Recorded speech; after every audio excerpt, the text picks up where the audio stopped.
খবীর। আমার আল্লাহ এমন এক সূক্ষ্মদর্শী বিচারক, কাল কিয়ামতের দিন সেটা তোমার সামনে হাজির করা হবে। হযরত ওমর রাদিয়াল্লাহু তাআলা একবার রাস্তা দিয়ে কিছু সাথী নিয়ে চলছেন, চলতে চলতে উনি বলছেন যে ভাই তোমরা বলতে পারো কোরআনে কারীমের মধ্যে সব থেকে হতাশাজনক, সব থেকে ভারাক্রান্ত, সব থেকে দুঃখজনক আয়াত কোনটি?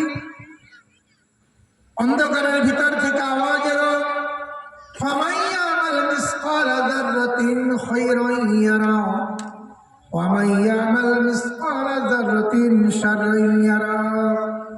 সাহাবারা তো আগে বুঝতেন, সকলে সমাবেত হয়ে দাঁড়িয়ে গিয়ে আর কাঁদতে শুরু করেছে, সবাই কান্না শুরু করে দিয়েছে।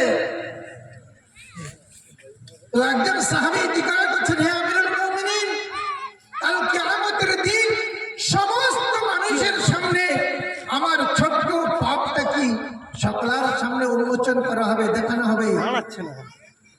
ওমর রাদিয়াল্লাহু তাআলা বলছেন যে আল্লাহ পাক যখন কোরআনে কারীমের মধ্যে ঘোষণা করে দিয়েছেন, তা তো অবশ্যই দেখানো হবে, অবশ্যই দেখানো হবে যে আজকে অমুকের ছেলে অমুক দুনিয়াতে তার দিলের